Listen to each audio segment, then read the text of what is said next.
우리 예수님은 이 땅에 왕으로 오셨습니다. 이 땅을 정치적으로 통치하시기 위해 왕의 신분을 가지고 오신 것이 아니라 진짜 우리 사람들의 왕이 누구인지, 우리 인생과 우리의 영혼의 진정한 왕이 누구이신지를 알려주시기 위해서 이 땅에 오신 거예요. 그리고 예수님은 선지자로 이 땅에 오셨습니다. 하나님의 말씀을 전하시고 천국에 대하여 우리에게 알려주셨습니다. 구약 성경에 예언된 수많은 선지자들의 예언이 자신을 통해 이루어질 것을 알리시는 선지자로 이 땅에 오셨습니다. 우리가 사는 이 세상, 이 나라는 썩어질 것이고 무너질 것이라고 하시며 다른 나라, 천국이 있다는 사실을 우리에게 분명히 알리셨습니다. 또한 예수님은 제사장으로 이 땅에 오셨습니다. 우리를 위하여 화목 제사를 드리시기 위해 오셨고 스스로 제물이 되시어 하나님과 우리의 관계를 다시 회복시켜 주시기 위해 이 땅에 오셨습니다. 그리고 제사장으로 오신 예수님은 자기 사람들을 마음껏 축복하셨어요. 이러한 예수님은 구원자로 우리에게 오셨습니다. 모든 병든 영혼을 구원하고 영생을 얻게 하시기 위해 예수님이 이 땅에 오셨습니다. 왕으로 오셨고 선지자로 오셨고 또한 제사장으로 오시고 메시아 구원자로 이 땅에 오신 예수님은 오직 한 가지 목적으로 이 땅에 오셨습니다. 그 목적은 우리를 사랑하시어 우리를 구원하시기 위해 이 땅에 오신 겁니다. 우리를 사랑하시기 때문에 오셨습니다. 우리를 위하여, 더 구체적으로는 나를 위하여 이 땅에 오셨어요. 이것에 대하여 바울 사도가 갈라디아서에서 이렇게 말씀을 하죠. 나를 사랑하사 나를 위하여 자기 자신을 버리신 하나님의 아들을 믿는 믿음 안에서 사는 것이라. 나를 사랑하사 나를 위하여 자기 자신을 버리신 하나님의 아들. 이 예수님에 대해서 정확하게 말씀하고 있는 겁니다. 우리가 지금 믿고 붙들고 있는 것, 우리 신앙의 본질은 다른 것이 아닙니다. 이 땅의 가치도 아니고 우리 몸도 아니고 육신도 아니고 육체도 아닙니다. 우리 신앙의 본질은 오직 예수 그리스도 한 분밖에 없습니다. 다른 그 어떤 것을 믿는 것도 아니고 우리 주님이 나를 위해서 하신 일을 믿는 게 우리 신앙의 본질이에요. 나를 위해 우리 주님은 자기 자신을 버리시고 스스로 제물이 되셨습니다. 안 그러셔도 되는데 예수님이 오직 나를 위해 이 일을 기꺼이 감당하셨습니다. 이것에 대하여 성경이 뭐라고 말하느냐? 은혜다라고 말을 하는 겁니다. 안 하셔도 되는데, 안 주셔도 되는데 나를 위해 그 일을 하셨고 나를 위해 그 사랑을 주셨습니다. 기적이고 은혜라고 합니다.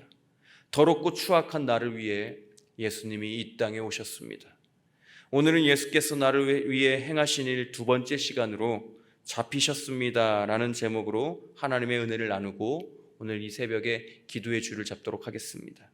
오늘 본문에는 예수님께서 겟세마네 동산에서 제자들과 함께 있다가 잡히시는 내용이 기록되어 있습니다. 기도하는 중에 잡히셨습니다. 겟세마네 동산에서 기도하시고 난 다음에 잡히셨습니다. 기도하다가 은혜 받다가 어려운 일이 생길 수도 있다는 거예요. 힘든 일이 은혜 중에 있을 수도 있다는 겁니다. 기도의 자리에서 내가 기도의 자리를 지켰는데 어려운 일, 잡히는 일, 힘든 일이 생길 수도 있다는 겁니다. 예수님을 잡기 위해 대제사장들과 서기관들과 장로들이 하나가 되었습니다. 그들은 한패가 되어 유다를 앞세우고 예수님을 잡으러 왔습니다. 그런데 예수님을 잡기 위해 그들이 무엇을 들고 왔는지 성경이 기록하고 있어요. 오늘 본문 43절 말씀 이렇게 기록합니다.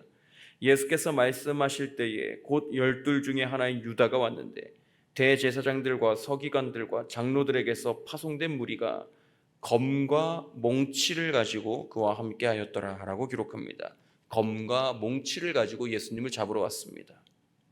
여기서 몽치, 검은 우리가 말하는 흔히 말하는 칼을 의미하는데 몽치가 뭘까 살펴봤더니 이 몽치는 길이가 짧은 아주 단단한 나무 몽둥이를 의미합니다. 즉 검으로 생명을 위협하고 당장은 또 죽이고 나면 안 되기 때문에 이 재판으로 넘겨야 되기 때문에 혹여나 예수님이 반항을 할 경우 몽치를 가지고 죽지 않을 만큼 때릴 계획을 가지고 이 몽치를 들고 온 거예요. 검으로 생명을 위협하고 몽치로 때리기 위해서 이거 2개 가지고 왔습니다. 우리 예수님이 기도하러 올라가신 겟세마네 동산에서 칼로 위협을 당하시고 몽둥이로 맞게 되셨습니다. 문제는 그들 사이에 유다가 있다는 겁니다. 예수님을 3년 동안 쫓아다녔던 유다가 그 가운데 있어요. 칼과 몽둥이의 위협 그리고 배신의 아픔이 동시에 예수님께 밀려옵니다. 그때 베드로가 나서요. 그리고 이제는 정말 전쟁이다라는 생각으로 대제사장의 종이었던 말고의 길을 칼을 빼어서 베어버립니다. 하지만 이런 상황 가운데서도 예수님은 침착함을 잃어버리지 않으세요. 전혀 싸우실 생각이 없습니다. 오히려 베드로가 잘라버린 이 말고의 길을 신적인 능력으로 다시 붙여주시며 이렇게 말씀을 하시죠. 오늘 보면 48절 말씀입니다. 예수께서 무리에게 말씀하여 이르시되 너희가 강도를 잡는 것 같이 검과 몽치를 가지고 나를 잡으러 나왔느냐라고 말씀하십니다. 예수님은 싸우실 생각이 아예 없어요. 예수님은 나를 잡으러 왔냐고 물어보시며 스스로 잡히십니다. 왜냐하면 성경을 성취하러 오신 사명을 잊지 않으셨기에 스스로 잡히세요. 오늘 본문 49절 말씀을 보시면 예수님이 이렇게 말씀을 하십니다. 이는 성경을 이루려 함이니라 하시더라. 이게 예수님이 이 땅에 오신 목적이고 예수님께서 이 땅에 오셔서 사역을 하신 사역의 방향이며 사역의 모든 것입니다. 이는 성경을 이루려 함이니라 하시더라. 예수님은 성경을 이루시기 위해 이 땅에 오셨거든요. 나와 같은 죄인을 위해, 나와 같은 죄인의 죄의 처리를 위해 이 땅에 오셨습니다. 나를 위하여 예수님이 이 땅에 오셨고 나를 위하여 잡히셨어요. 그런데 원래는 잡혀야 하는 사람이 누구였느냐? 바로 우리예요. 잡혀야 되는 존재가 우리라는 존재입니다. 바로 나예요. 내가 잡혀야 했습니다. 죄를 처리하지 못해 잡혀서 심판받아야 하는 존재가 나였어요. 잡혀서 완전히 결박되어 심판을 피할 수 없는 존재가 나였어요. 우리였습니다. 이러한 우리의 본래 모습에 대해서 로마서에서 이렇게 말씀을 해요. 로마서 3장 23절입니다. 모든 사람이 죄를 범하였음에 하나님의 영광에 이르지 못하더니. 우리는 하나님의 진노 아래에 있던 존재였습니다. 단 한 명도 이러한 진노의 범위를 벗어날 수 없는 죄인이었고 하나님의 영광에 이르는 수 있는 존재가 전혀 아니었습니다.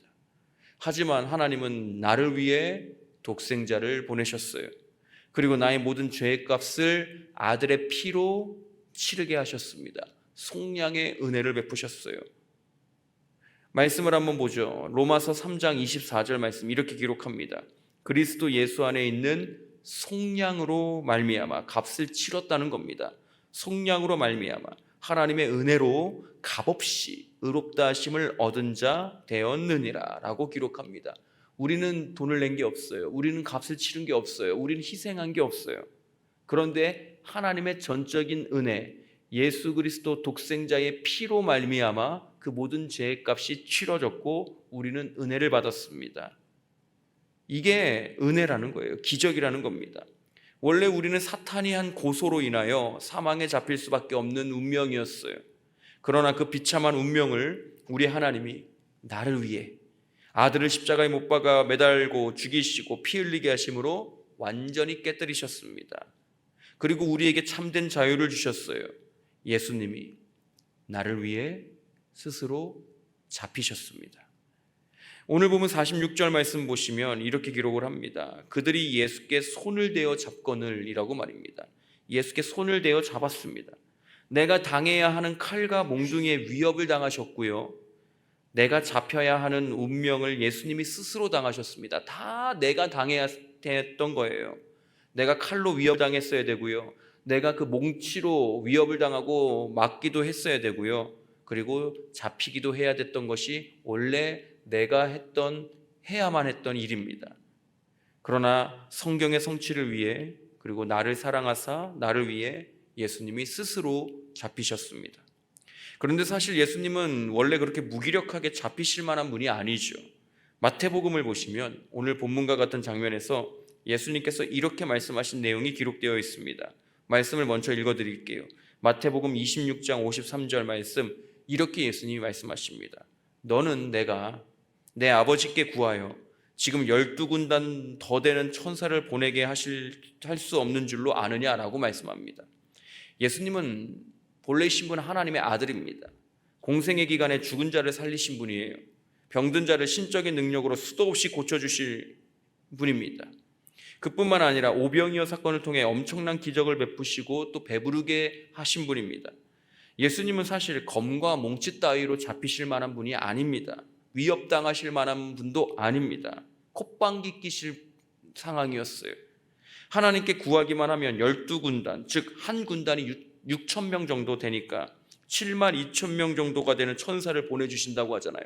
엄청난 하늘에 있는 모든 천사를 내려오게끔 하실 수도 있는 분이 우리 예수님이라고 말씀하는 겁니다. 그런데 예수님은 그러지 않으세요. 스스로 잡히십니다. 힘이 있는데, 싸울 만한 힘이 있는데, 맞대응할 만한 힘이 있는데 그거 안 하신다는 거예요. 검과 몽치가 무서워서 그런 거 아닙니다. 자기를 잡으러 온 그 경비병들이 무서워서 그런 게 아닙니다. 성경을 성취하시어 우리의 모든 죄를 처리해야 하는 일을 완수하시기 위해 우리를 위해, 나를 위해 스스로 잡히십니다. 우리는 고난주간을 보내고 있습니다. 예수님이 나를 위해 행하신 일들을 묵상하며 기도하고 있어요. 예수님이 하신 일들 중에 단 한 가지도 나를 위하지 않은 일이 없으십니다. 한순간도, 한마디도, 어느 행동 하나도 나를 위해서 하시지 않은 일이 없어요. 다 나를 위해서 하신 일입니다. 다 나를 위해서 하신 말씀이에요. 모든 말과 모든 행동과 모든 결정과 모든 예언하신 일들이 다 나를 위해서 하신 일입니다. 우리가 무엇이라고, 우리가 뭐라고 벌레 같은 우리를 위해 이런 일을 행하십니까? 나라는 존재가 도대체 뭐라고 이런 은혜를 베푸십니까? 그저 은혜라는 말밖에 할 수가 없어요. 그저 겸손하게 엎드려 나의 주님을 사랑할 수밖에 없는 게 우리예요. 계속해서 우리 주님을 묵상하는 이번 한 주가 되기를 간절히 소망합니다. 오늘 말씀을 통해 나를 위해 스스로 잡히신 예수님을 묵상하며 나는 나의 힘을 어디에 쓰고 있는지, 나의 기력을 어디에 쓰고 있는지, 내가 가지고 있는 소유와 물질을 어디에 쓰고 있는지 돌아보기를 소망합니다. 예수님은 자신의 능력을, 자신의 사람들을 사랑하는 일에 쓰셨습니다. 예수님은 신적인 힘을 하나님의 말씀에 순종하는 일에 쓰셨어요. 우리 모든 성도님들의 영혼을 나를 위해 스스로 잡혀주신 예수님의 이름으로 축복합니다. 예수님의 잡히심으로 인하여 우리는 잡히지 않았어요. 우리는 잡히지 않았습니다. 고소를 피했고요, 심판을 피했습니다. 마귀가 이제는 더 이상 우리를 고소할 수도 없고 결박할 수도 없습니다. 그리고 마귀는 우리를 심판대 위에 세울 자격이 없습니다. 그 일들을 다 예수님이 처리하셨어요. 내가 해야 됐던 일을 예수님이 대신하셨습니다. 앞으로 예수님은 나를 위해 대신 고소를 당하시고 또 나를 위해 재판받으십니다. 이게 고난주간에 계속적으로 걸쳐져요. 나를 위해 잡히셨잖아요. 이제는 나를 위해 고소를 당하십니다. 그리고 나를 위해 재판도 받으세요. 이 모든 일이 나의 주님이 잡히시는 일로 시작이 됩니다. 이렇게 예수님이 잡히실 때 오늘 본문 50절과 52절 말씀을 보니 제자들이 다 도망갔습니다. 얼마나 급하게 도망갔는지 벌거벗은 채로 도망갑니다.